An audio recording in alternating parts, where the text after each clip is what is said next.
we've got two, maybe as many as four, I think are going to be up behind you on the screen there. And I know that can be awkward turning around. Don't feel you need to crane your neck. Okay. If you actually look into the camera here, Okay. that's I'm sure you know, right? Then they'll see you. So as we're getting started and waiting for a few other folks to come in, maybe we could just, since I think it's the first time we've had you in the committee in Last year I was. were you here last night? Okay. Yeah. Right. Well, then we'll dispense with introductions if you want to just go ahead and get started, and for the record, introduce yourselves and we'll hear what you got. Okay, great. Thank you. Thanks for the opportunity. My name is Stephen Dwinell. I'm the director of the Public Health and Agricultural Resource Management Division for the Vermont Agency of Agriculture, Food and Markets. I'm Morgan Griffith. I'm the Agrochemical Program Manager, and I'm the seed. And so what we're going to talk about today is the recommendations from the Agricultural Innovation Board, which was an independent board set up by the legislature in 2021, started meeting in 2022, and we'll talk about what work the board has been doing. Morgan will go through, sort of the mechanics and logistics and what we came up with, and the recommendations that were developed. And then I'm going to talk about some of the considerations that went into those recommendations. And that'll be a great opportunity if people have questions or need to do a little deeper dive. The report that you're sharing today was the report that was requested in 2022. Right. The board was set up earlier than that, though. Is that right? Yeah, the board was created in legislation in 2021. It first started meeting in early 2022, I guess. Yeah. I came on regularly board meeting in early 2022. Yes. Yeah, I came on board at the end of 22. And we started having monthly meetings essentially to deal with the issues. And the report that was provided was the report of the recommendations that the board developed relative to the use of neonicotinoid treated seeds.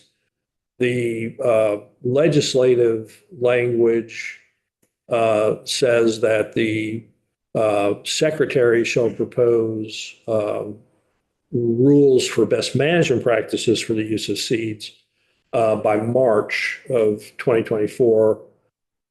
We haven't done that yet. This is just to keep you informed about the recommendations of the board, because the board makes the recommendations to the secretary for the rules. So this is about the recommendations. Yeah. So first, just a little bit more about the board. So who's on the board? So we have members that fulfill all the required roles that were outlined in the statute that form the board. So we have a soil biologist, we have both a conventional dairy farmer and an organic dairy farmer as members. We have Dr. Beckford from UVM Center for Sustainable Agriculture. We have representative of the fruit and vegetable farmers of Vermont. We have a certified crop consultant. We have a representative from ANR, and also we have Dr. Rebozo from the Vermont Center for Eco Studies. And we have Stephen Schubart, who has a grass-fed beef operation. Dr. Owen, our state toxicologist from the Department of Health, serves on the board. And then from internally at the Agency of Agriculture, we have someone from the Water Quality Division, the director, Laura DePietro, and then myself and Steve. So basically over the last 2 to 1.5 years, the AIB has met 17 times, so almost monthly. And they have reviewed scientific literature and other resources, and this is all relevant to this. The main topic that they've addressed is neonic treated seeds during these meetings. They've heard expert witnesses and received public comment, and all of those presentations that they heard and resources that were made available to them are publicly accessible on the AIB website as well, and recordings of all of their meetings too.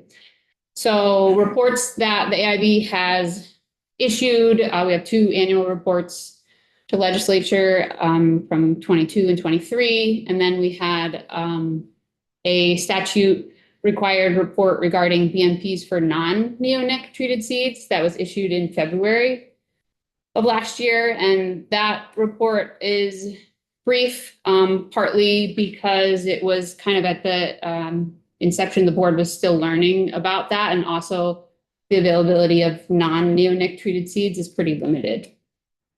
And then lastly, this report, so mainly what we're going to talk about today is a report of basically formalized recommendations that AIB gave to Secretary Tebbetts, so provided for the Agency of Agriculture on the use of neonic treated seeds. Once the March, the work that you're working on for March is completed, then the AIB continues to exist and, Oh, yeah. and has other business that will be. Yes, sir. The AIB has, I think it's 12 additional charges that are yeah, spelled out in right, their in the right. statute Yeah, we're going to document. continue to meet monthly.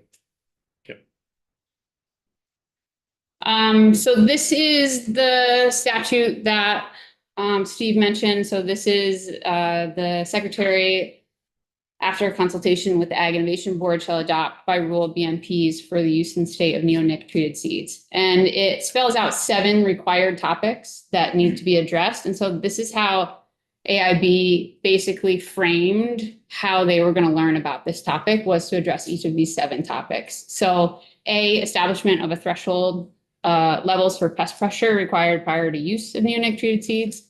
B, availability of non-treated article seeds that are not neonic.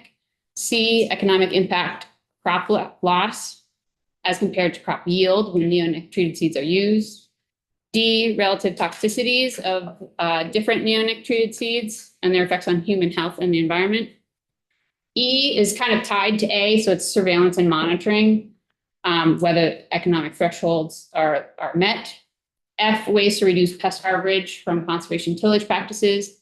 And G, criteria for a system of approval of neonic treated article seeds. Just ask you about B. So I've been confused a couple of times when I've seen that, because the maybe you know where I'm going with this. The report from last year has treated seeds that are not neonic treated seeds. Right. Covered that. This is worded differently, non-treated seeds that are not neonic seeds. So what is B actually getting at? It seems like, how could they be, if they're non-treated, how could they be treated? Yeah, I think that what the intent was to evaluate the availability of untreated seeds, essentially. Oh, okay. Yeah. So that, and maybe the wording was confusing. But Yeah. Making extra sure. Triple negative. Okay, great. Thank you. Yeah. So to address these 7 topics, AIB went to the experts. So they heard from 14 external subject matter experts. We heard about crop insurance options from the USDA Risk Management Agency. We heard from researchers from UVM, Cornell, Penn State. And then we also heard a lot from our neighbors to the north. So we heard from our counterparts in Quebec and Ontario.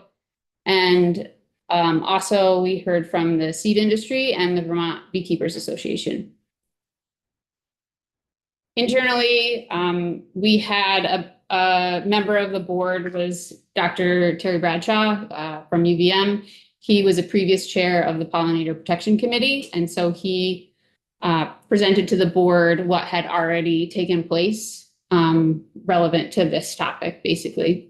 We also, Dr. Owen, we used her expertise for any risk to human health for that risk assessment for neonics. And then internally, agency employees provided information on scientific literature to the members, as well as information on what seeds we sell in Vermont.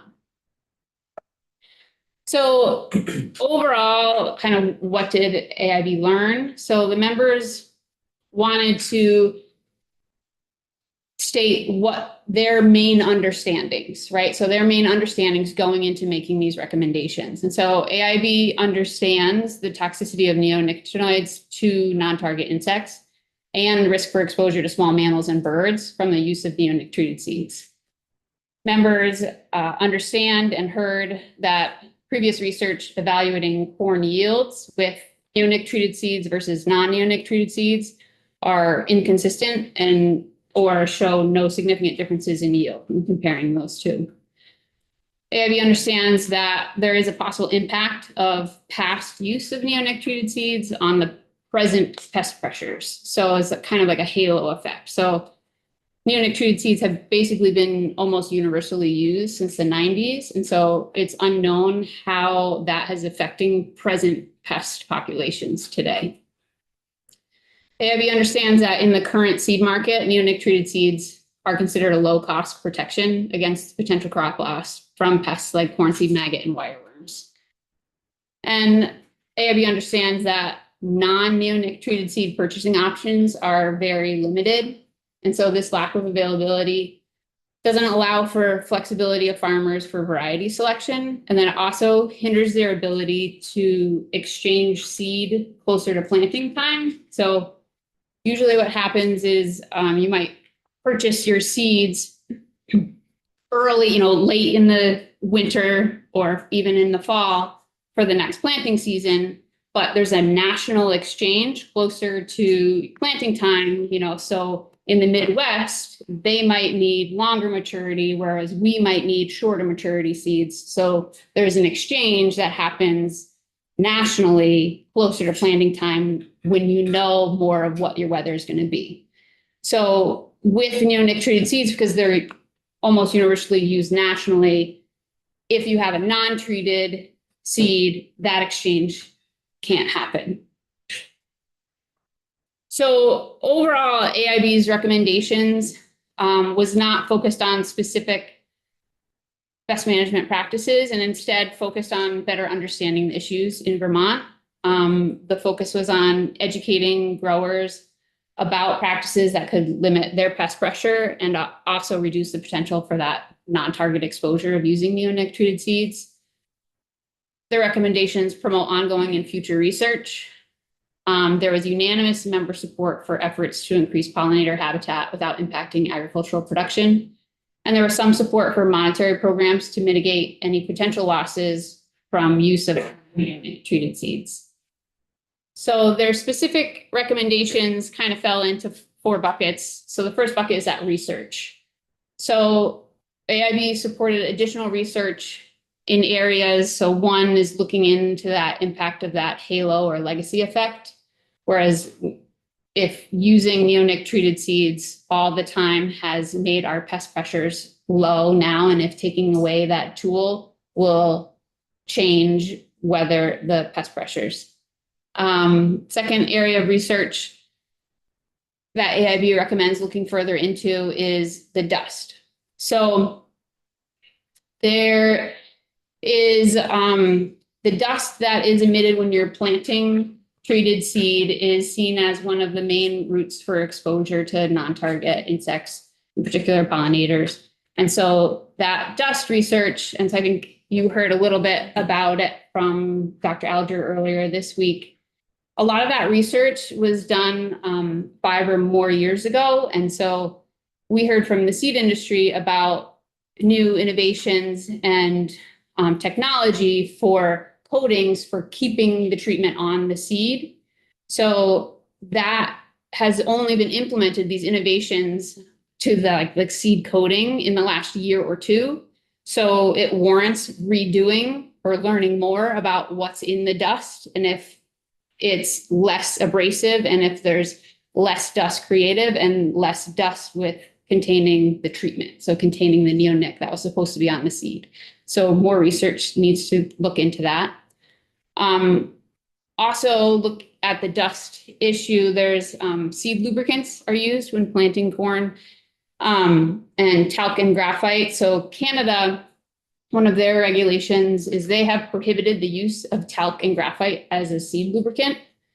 And that's a federal regulation in Canada. And currently in Vermont, most growers do use a talc and or graphite based seed lubricant. There are alternatives available, but there is very limited research, if any at all, about the effectiveness and how available they are, particular to Vermont growers.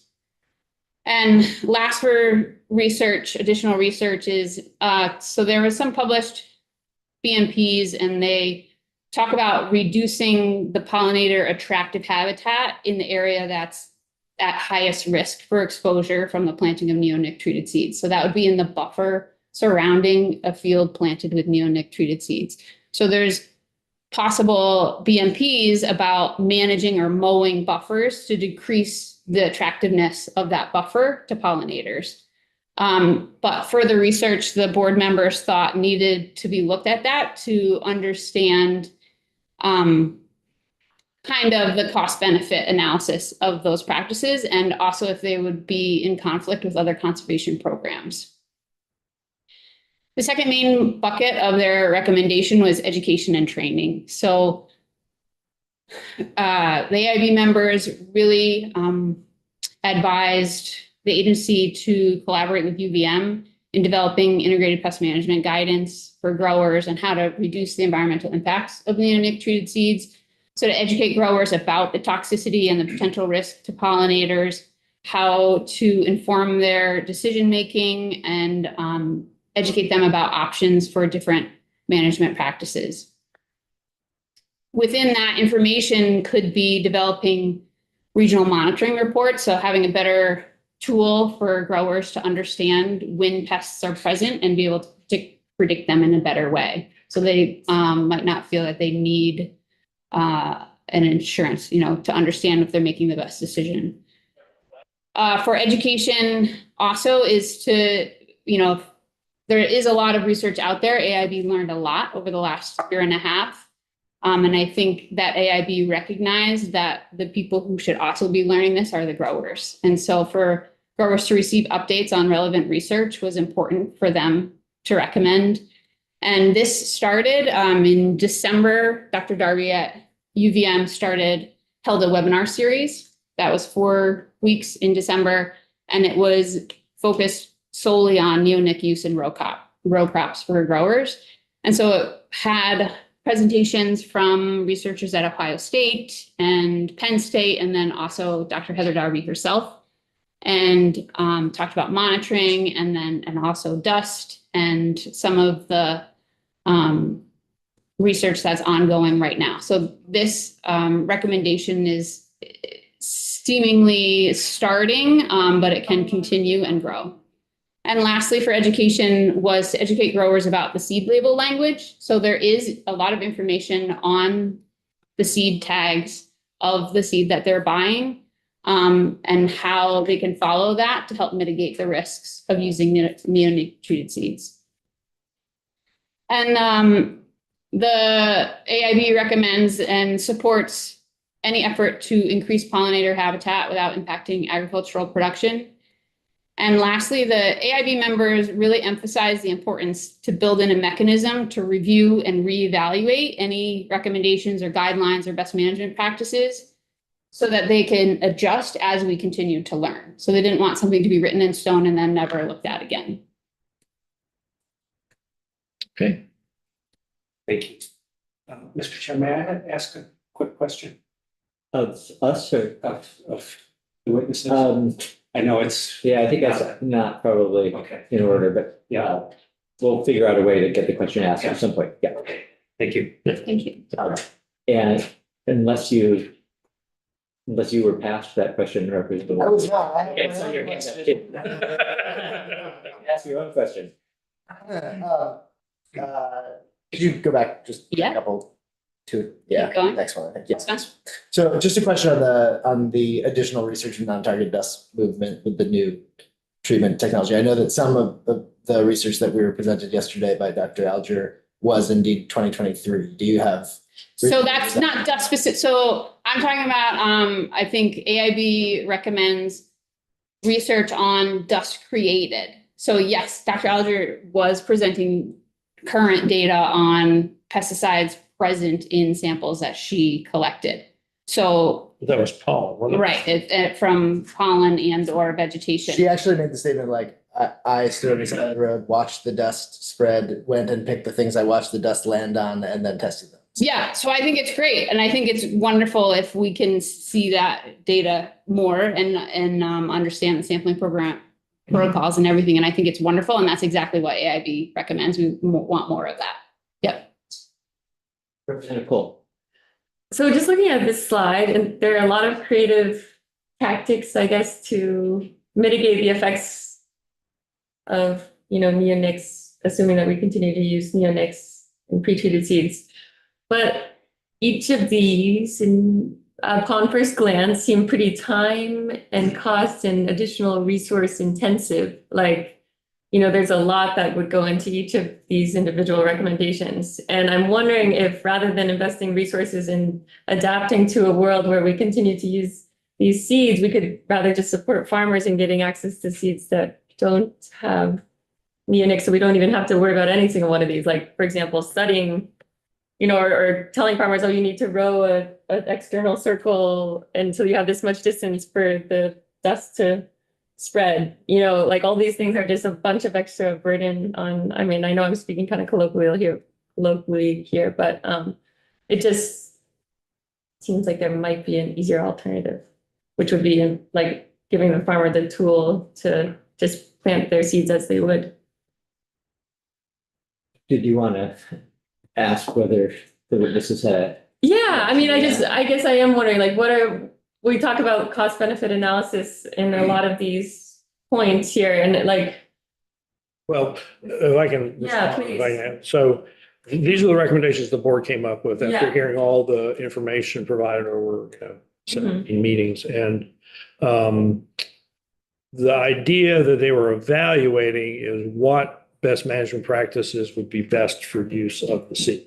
Okay, so and the conclusion that was reached after evaluating that was that there weren't any specific BMPs that could be recommended at this point because there's some uncertainties. Okay, the difference in the seed coatings, the impact of the pest itself based on what we're currently doing, what we might be doing. And you're right, these would take time to research and identify. But that was what the goal of the exercise was to look at those things. So I think the question you're asking is a different question than what the board was looking at. I guess just to follow up, has the board looked into the feasibility of giving farmers greater access to non? Well, that was a major part of the information we got from the seed industry and from farmers about what the availability of seed was. And that was one of the considerations we were going to go into. And the information that the board received was that it is possible to get seed, obtain seed that hasn't been treated, but like Morgan said, there's some disadvantages to that to the growers at this time because of the change, if they have to change the seed later in the season. The other factor is the way the system is set up now. Growers have to decide on what seed they're going to plant in the spring by the fall. So they order the seed, they get the seed in place in the fall before the spring season, just so they can have, they can make their plans and have the seed available for when they need it. So that was a big driving factor. I'm not sure I'm answering the question. I think the sentiment was also that it would be good to have flexibility to order seed, but that's not what the situation that exists right now. And the difficulty in influencing that system is the limited acreage we have in Vermont. We have 90,000 acres of corn planted. So that's a very small market for the seed producers. So, driving a seed industry to provide more flexibility is something we talked to them about. It was like, what is the possibility of having some flexibility in different kinds of treatments or no treatment? And it was basically difficult to do given the current industry. Yeah, and I will say just one additional detail is that the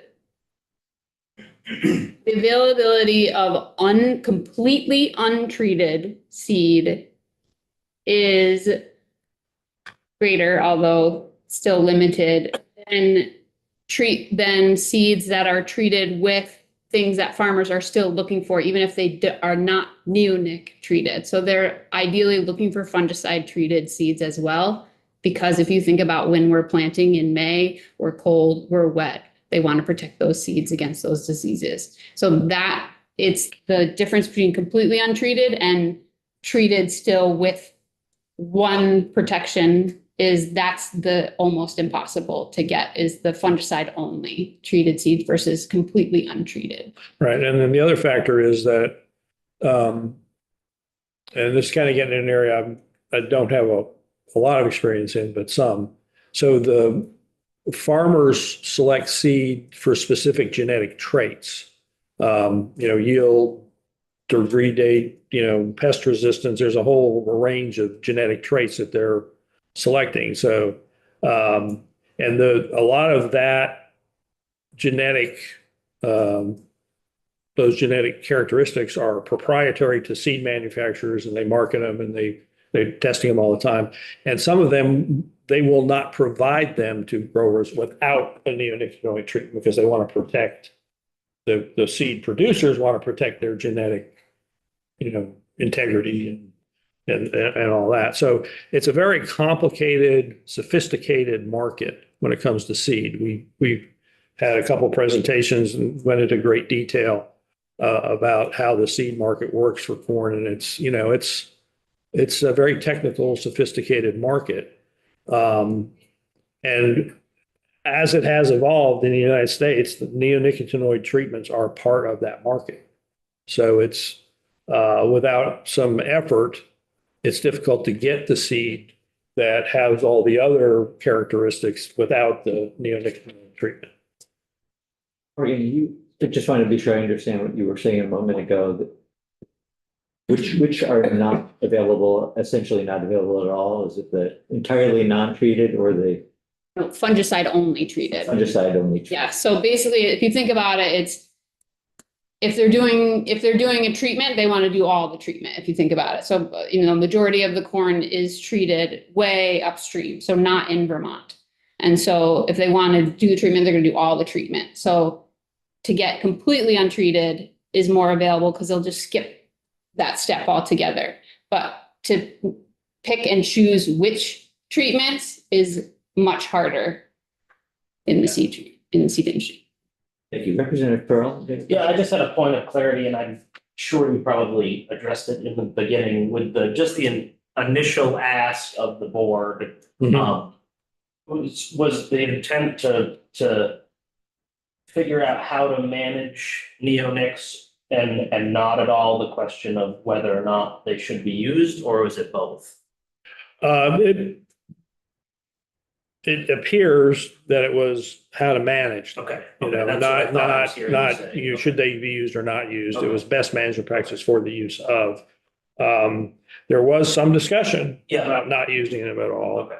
But the discussion centered on the fact that if not having a treatment for the pest can result in yield reductions, which can impact farmers, obviously, economically. And we did hear presentations from, a little background. So neonicotinoids have been used since the 90s, and prior to that, the pests were controlled through use of soil applied insecticides that were planted in the furrow as the corn was planted.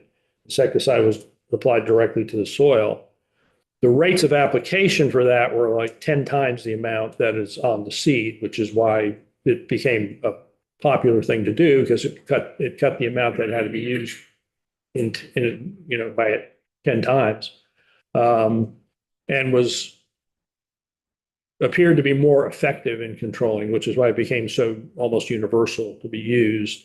We had a researcher who had worked in the era before neonics, and he presented information about what kind of impacts you had from the pest. And then we have a whole new generation of researchers who've grown up with the seed treatment, and they don't have the same experience with that kind of pest pressure. So it is kind of uncharted territory to go away from using this seed treatment since it's been so widely used. And that's one of the reasons the board felt like more research would be needed. So we talked about the legacy effect or the halo effect. And the idea there is because it's being used so widely that the pests population has been somewhat suppressed. So if you take that tool away now, does that pest pressure come back? One of the things about the one particular pest, corn seed maggot, is there's no way to recover once it shows up. There's no rescue treatment. You can't do anything about it except either take the loss or replant. If it shows up, it is a sporadic pest. It doesn't occur every field every year. The folks over in Cornell and Heather Darby's working with them and starting to look at, how do you predict when and where they're going to show up? And there's a lot that goes into that. And, I haven't read this anywhere, but it's just my impression that because of the neonicotinoids were so effective, people just weren't researching it anymore. That wasn't the research side. They didn't care. They had a control for it. They were doing other things. But if we're going to move away from neonicotinoids, we're going to have to go back and start thinking about, well, how do you control the corn seed maggot now? What are the conditions under which it's going to occur? What kind of yield losses are going to occur? So all those are all research questions that need to be addressed for the growers so they can continue to grow the crops they need to grow. So, and that research is starting. Yeah. Cornell has gotten 1 year under their belt with that kind of research right now. And Heather's definitely tuned into them and we're following it, to see how that goes.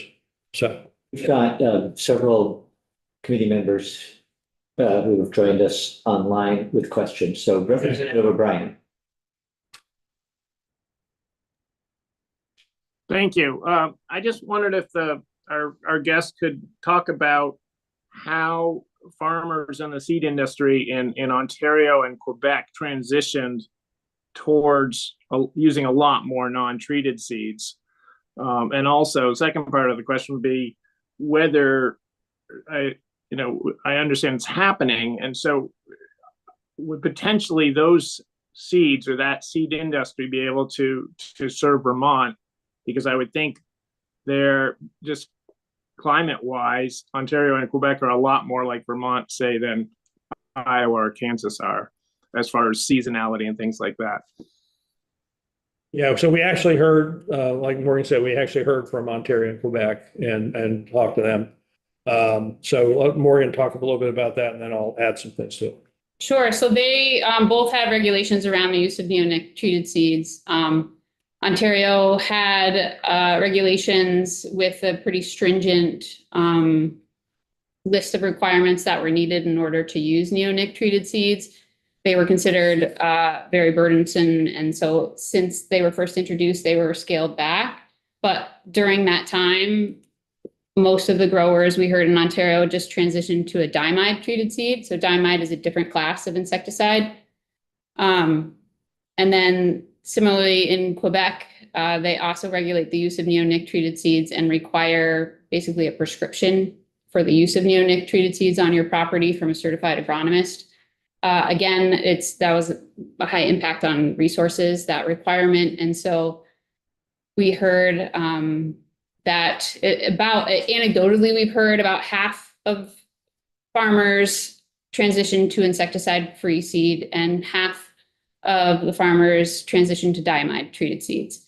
So a different class of insecticide. So I think Dr. Alger talked about the Quebec panel that was earlier this week. And so those 4 growers that were part of that panel were insecticide-free, using insecticide-free seed.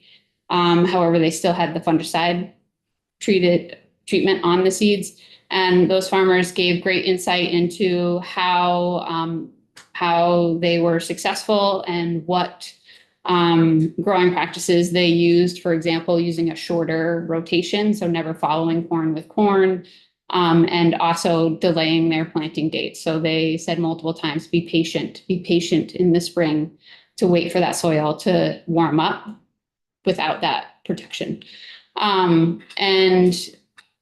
So we do have some, if you would like to hear more about it. Well, So, let me add a couple things real but quick. yeah, too. sure. So one of the things that the seed industry, at least in Quebec, appears to be structured differently than the seed industry in the United States. So they were able to get more locally treated seed, apparently.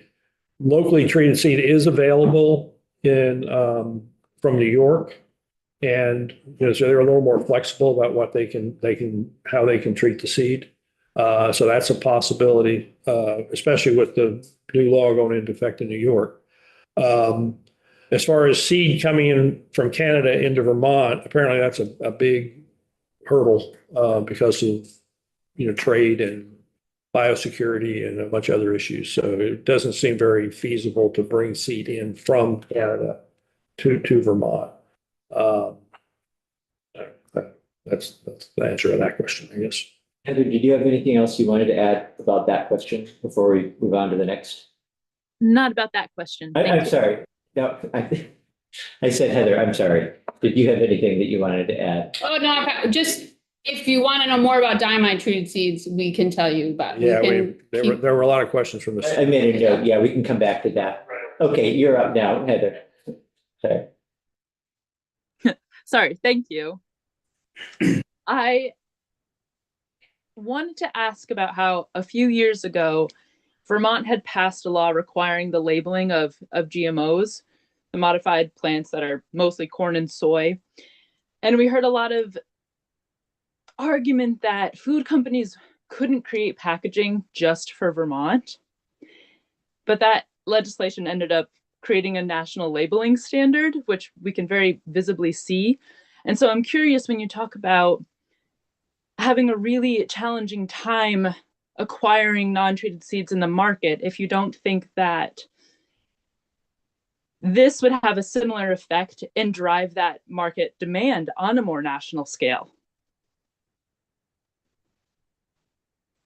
I think we just don't know. Yeah, I think we don't know. And I think the information the board got was that, the seed industry doesn't have that flexibility right now with the, for this, and it's possible, I guess, and I don't know. I wasn't here, obviously, when all that happened, so. Well, anything's possible is a very good sentiment to end on, so thank you. Let's see, Representative Templeman, did you also have a question? Yes, I did. I actually want to respond to one of the answers of the prior question. I think the question Representative O'Brien presented. There was a statement from the presenter that the neonicotinoid coating was replaced with diamide treated coatings. But I want to question that, because if I remember correctly in yesterday's testimony from Dr. Alger, that they also dropped the use of diamide as well. So I'd like clarification on that. But before I get clarification, I want to ask my original question, which is really around, my understanding of the agency has really developed. I'm a freshman rep, and I understand now the cautionary direction the agency has to take, and be all inclusive. And if there is an error to make, it's going to be an error in caution. However, I feel a little bit let down by the report, because it feels like not as strong of a direction as the original bill was asking for. So with that in mind, we have another bill up on the wall right now. I believe it's 706, which would be a banning of neonicotinoids. And I want to ask the panel if we feel unsatisfied by your report and decided to take up 706, if that is the correct number, what should we be cautionary about if we take that direction?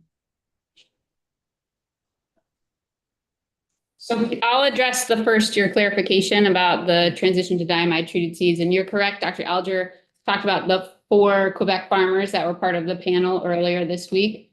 Yes, all were not using any insecticide whatsoever on their seeds. So that is part of one part of the farmers so that we heard from in Quebec. So we heard from our counterpart, basically Agency of Ag in Quebec, and they don't have data just because it's so new in transitioning. But anecdotally, they told us that about half of the farmers chose insecticide-free, so not using any insecticide treatment on their seeds, and half the farmers chose this new diamide, it's a newer class of insecticides, diamide treatments on their seeds. Right, and also, just to point out too, the diamide class is registered in the United States.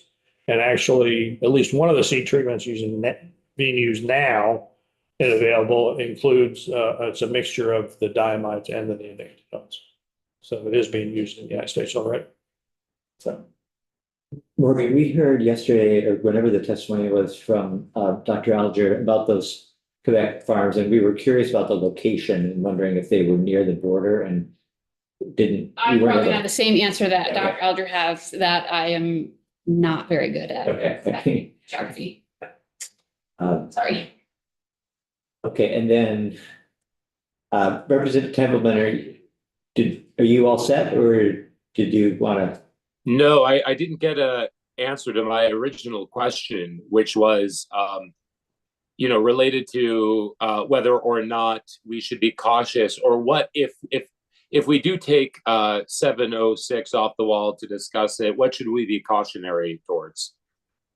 I'm just going to suggest that maybe, I don't want to preempt the answer if you have something you want to share, but we could have you back to testify when and if we do take the bill up. Yeah, I can provide one, so again, this is the Agricultural Innovation Board, considered this and heard a lot of information about it. And in terms of caution, one of the cautions was impact on the ability of the growers to grow a crop.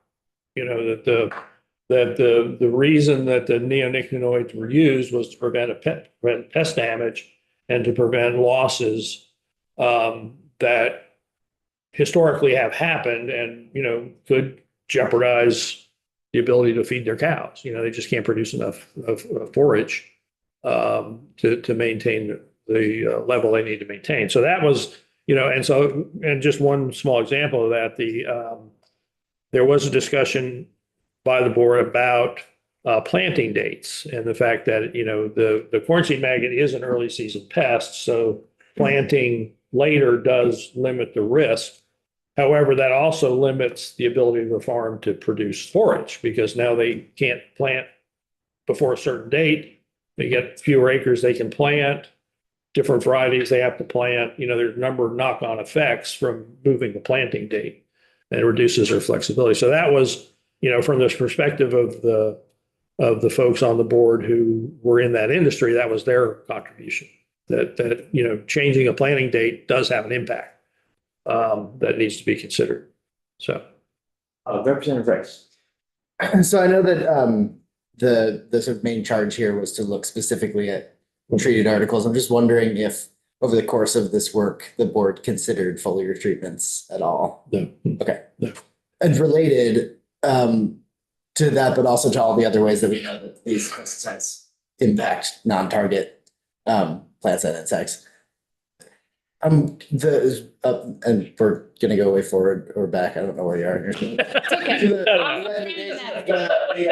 the pollinator, the recommendation around the unanimous suggestion Right. that we increase pollinator habitat without impacting agricultural production, which is, I would say not the bravest of takes, but yeah, so it's something we can all get on board with. I do have concern though about what that looks like to you, because I would have concern about, for instance, creating lots of encouraging the creation of lots of pollinator habitat in the vicinity of cornfields that are continuing to use neonic treated seeds, and sort of, creating that habitat for pollinators that are only going to then be non-target. Right. Obviously, that'd be something you don't want to do. But I actually, that to me, that was actually a very important recommendation, because I have heard beekeepers say that there's a dramatic decrease in the available resources for managed pollinators and native pollinators due to landscape changes over the years. And just so you know, I'm an entomologist. I did work on pollinators in school. So, yeah, so I mean, some I care about, but the point is that I think there are lots of ways we could improve pollinator habitat through land use decisions that can be made in ways that don't cause other problems like you're concerned about. So, yeah, I think that's something that really needs to be explored, and hopefully we'll be working with UVM on that. And, And we've also, so right now, AIBs, we had a meeting this week, actually, our January meeting, and we're kind of trying to parse out what our next like big topic is, and that's a big one. That is going to be next up to delve deeper into that. What does that look like? What is the logistics? Add some beef to that, basically. And when you consider impact to agricultural production, is honey production? well, the reason for that was we didn't want to, so for example, the NRCS has a practice that they support for pollinator habitat improvement. I mean, you can actually farmers can get cost share to plant whatever, but potential for that is it takes land out of production. And so, of course, we've got the other initiatives going on where we're trying to improve food security and generate, grow more food locally or regionally. And so you don't want to then start taking land out of production again. So what we have to look for are areas where we can improve, pollinator habitat. It could be forestry areas, it could be golf courses, it could be right-of-ways, it could be public lands, it could be university. No, yeah, I understand all that. Yeah, That was why I made my comment about it not Right. being surprising that it was unanimous. Right, yeah, it's a good idea. Yeah. So let's do it. Well, Maureen, do you want to either back up or go forward? Well, let's just, Where do you want to go? well, so what I was going to do, our script was to take these recommendations and kind of dive, how they came about. What were the considerations that the board had to come up with the recommendations, and break them out kind of by the individual charges that the board has to consider. So the first set really is the whole idea of integrated pest management for the management of the pests that we're concerned about. And the things that the board was asked to consider was whether or not there are threshold levels that can be established, and are there surveillance and monitoring techniques for pest pressure. So you use IPM to which is the way you want to go. And so what the board heard and considered is that, first of all, that the seed purchasing occurs in the fall for the spring. So if you're going to make decisions about whether or not to use a treated seed, you have the situation where you have to make that decision in the fall before you know what all the conditions are in the spring. And scouting, establishing a BMP requiring scouting in the spring wouldn't make a lot of sense because you've already made your decision about what seed to purchase in the fall. Scouting in the fall is problematic because we don't have good information about what you'd be looking for to predict what the pests are going to be in the spring. I think that's a problem that's going to have to be solved, and that research is going to have to be done to do that, so that farmers can make decisions about what type of pest prevention, whether it's neonicotinoids, diamides, or whatever, in the spring based on what their conditions are in the fall. And I think it is something that can be done. It's going to take some time and some research. So, Can I ask whether the purchasing time, September to November, right. do you have a sense of whether that's driven by concern that if you don't order seed, it'll be gone? I think that's part of it. I think it's also price. I think they get it. It's cheaper to buy it earlier. Okay. And availability. I weigh in on that a little bit. It basically is two things. One is to make sure you get the variety you want. It's quick right now. Yeah. The other thing is you need to get a price break to buy it in the fall. Okay. But those are the two main reasons. Yeah. Okay. Sorry to go ahead. Yeah. So anyway, that was a big consideration. So the conclusion was, looking at everything, is that we need to do some more research and do some on how to predict the occurrence of the pest so the farmers can make that decision. That, like I alluded to before, I think that the research community just hasn't been doing that for the last however many years because that wasn't a research question. You know, the corn seed maggot, they had a way to control it. Now we're going to have to come with something else. So anyway, that's one of the considerations. The event, we already talked about the availability of seed, so I won't get into that. One of the considerations was the economic impact from, do you have an economic benefit from using the treated seed versus the untreated seed? And that quite a bit of information was provided to the board on that. Most of the studies that have been conducted show that there is little or no yield benefit from using the treated seed. Okay. But occasionally there is yield benefit. It's a sporadic kind of occurrence. So the possible reasons for that are the fact that the pest population has been suppressed because everyone's using the treated seed, or that just this is the nature of the biology of the pest, that it's sporadic and it's somewhat unpredictable. So using the treated seed is a way to ensure that you're not going to get that hit if the pest does show up. But I think again that's a research type, or it's a question that can be addressed through research to determine on how prevalent the pest is and how likely is it to occur under what conditions. There are a lot of factors in there having to do with the pest itself is attracted to decaying organic matter. So you're putting manure on, or you're incorporating cover crop, and there's soil type and temperature. There's a lot of factors there, and so it's not a simple yes or no type question, but it is something that's tractable with research if you do the right research. The use in the Canadian provinces of the non-treated or the fungicide only treated, Right. too recent to shed any light on that? I think there's a little bit. I mean, Morgan already alluded to it. The grower said, well, yeah, you plant later and you wait till the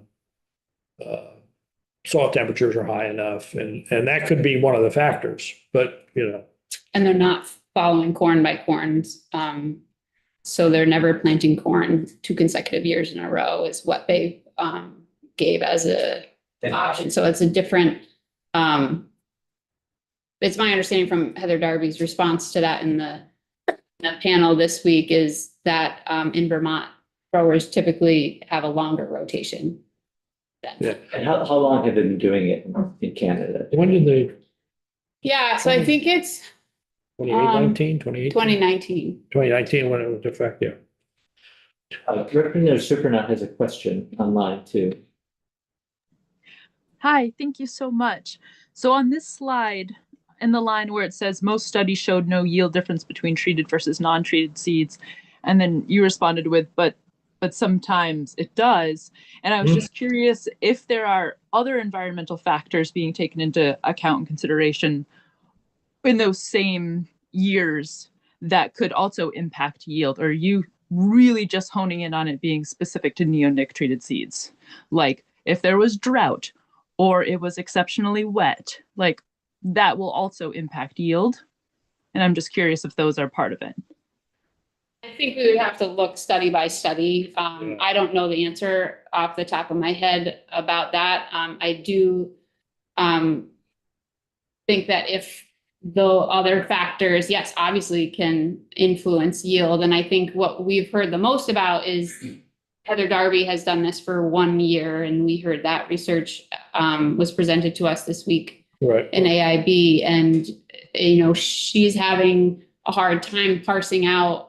She also saw no yield difference between treated and fungicide only. So neonic treated and fungicide only treated seed in her plantings this past year, but and we all know what happened this year, right? It was drought followed by flooding. So I think that it's hard to parse out exactly what you're saying. Yeah. Yeah, Cornell issued a report in 2020 that went into great detail on this issue, and they had a lot of research they did and evaluated. And, their conclusion was, and don't have the numbers here in front of me, but majority of studies showed no yield difference, but some did, basically, is what their conclusion was. And, that's not very sophisticated, but that's what he said. Sure. And I guess if we're seeing that it shows no yield difference, then why wouldn't we move forward without them?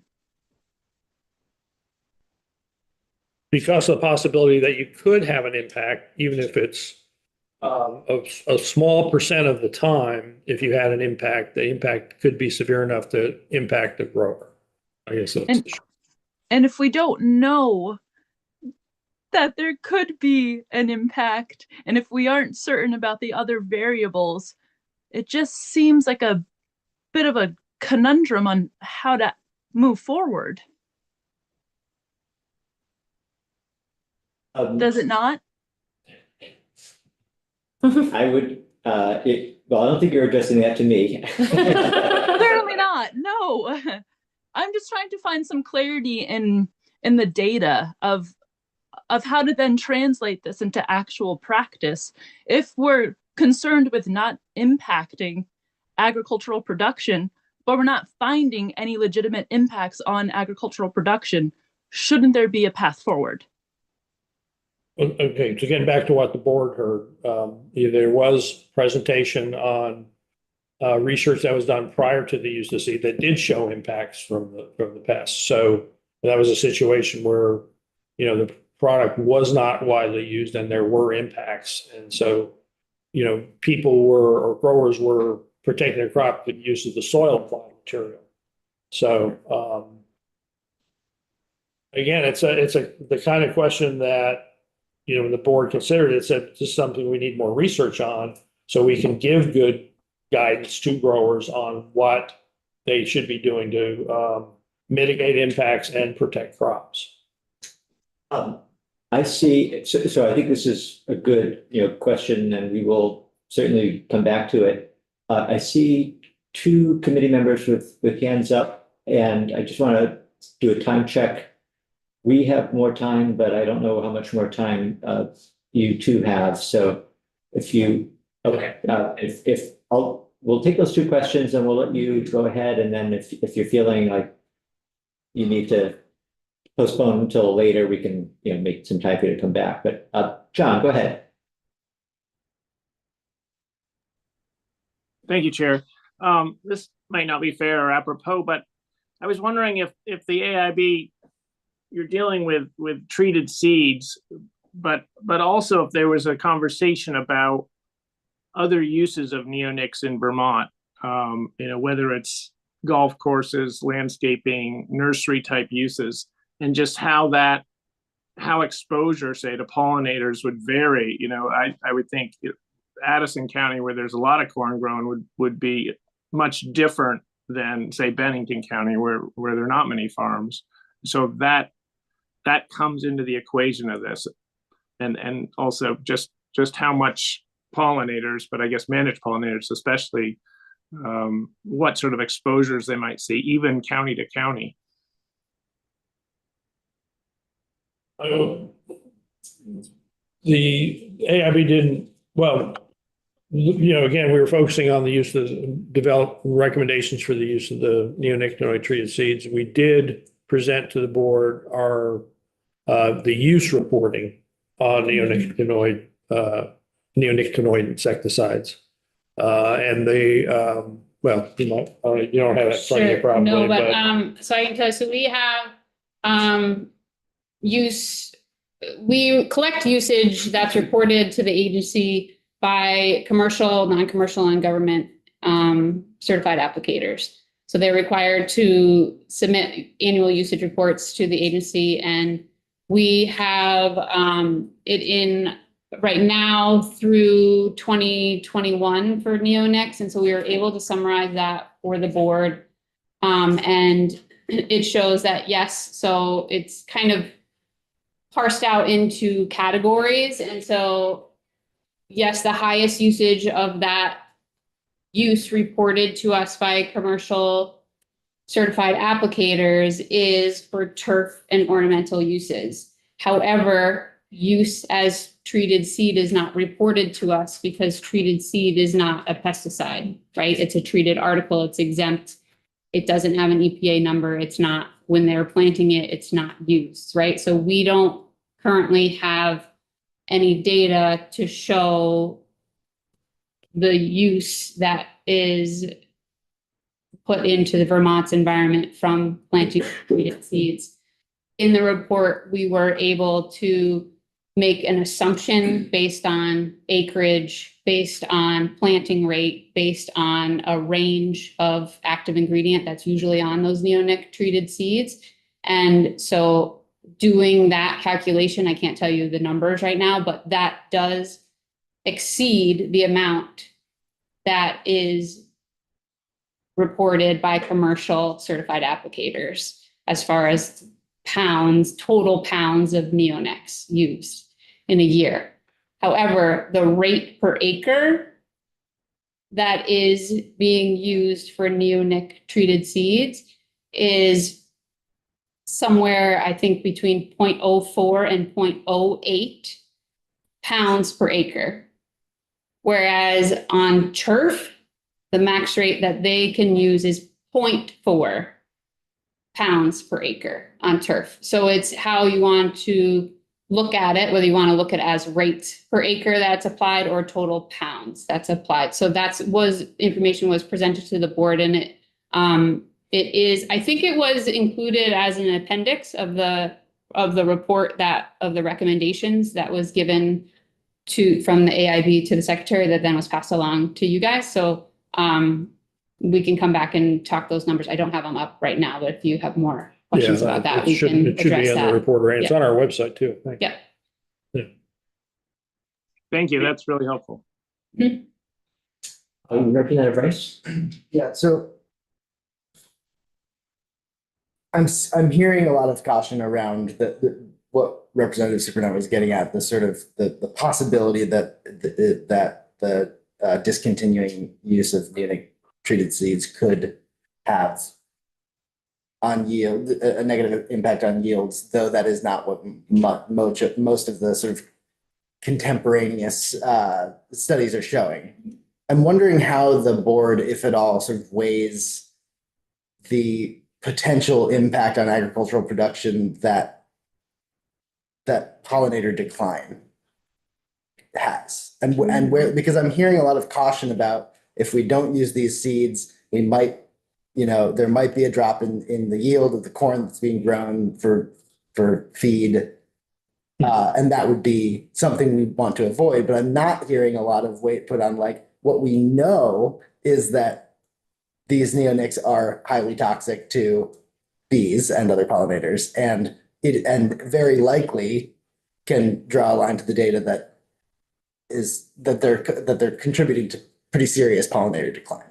And how does that impact, food production? That wasn't something the board considered as part of this. Partly because it was, their focus is neonic treated seeds. The majority of neonic treated seeds used in Vermont is on corn. Corn is not Insect pollinated. insect pollinated. So that was kind of how the logic went. I understand and hear your question. That's just how AIB was That was what we were focusing on. focused on this one topic. And so I think, again, they can always take suggestions for future topics and future recommendations that they can provide and are looking for future direction and would love to hear about. And that's an excellent suggestion. We let you, Well, why don't we just, you've got the report, and I think we've covered most of the main points and the rationale behind the points, and we're certainly always welcome, willing to come back and talk any level of detail you want. But maybe just to wrap up, first thing I should say, I'd really want to make sure we appreciate the work the board did.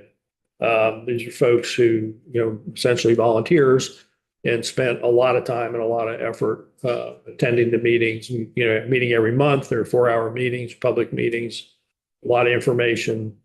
in between meetings, we share information and get feedback. So a lot of hard work, and I really do appreciate the members of the board putting all that work into it.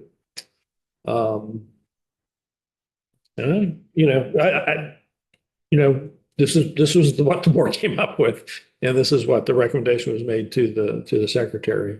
We are, as far as next steps go, as an agency, taking these recommendations for research and education, and working with UVM to do that. That's already started with the webinar series that Heather put on. We have meetings with Heather to talk about the additional research that was requested.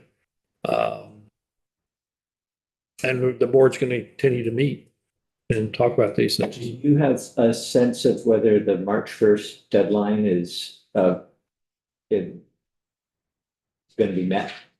Well, I mean, the secretary has got the recommendations, and there's obviously with the bill that's being talked about, there's implications from that on any set of BMPs that would be recommended. One of the provisions of the bill is to repeal any BMPs that would be recommended. So, obviously, those are some things we're going to have to evaluate. So, I'll just say that bill is still hypothetical. okay, I mean, it is, and there it is. okay, Whether we start talking about it or not, I don't think there's going to be any new law by March 1st. So I suspect. Yes, And Representative Cole. maybe are the names of the board members listed on the slide? Yes. Maybe I missed that. Okay. Yeah, I can pull it back up again. It's also on our Okay, website. that's Yeah. right. I was forgetting. Apologies. yeah, we have a website. Everything's on the Yeah, website. thank you. So thank you for coming in and for staying a little bit late. If any committee members have anything that is in the report, parts of the report that we didn't get to, we can flag them and we can invite you back, and we may have you back if we do take that bill up. Okay. We may have you back if well, to talk about the MPs and maybe for other reasons too. Maybe just have a more of a conversation about the other work of the board. Sure. Glad to do it. Thank you very much for your time.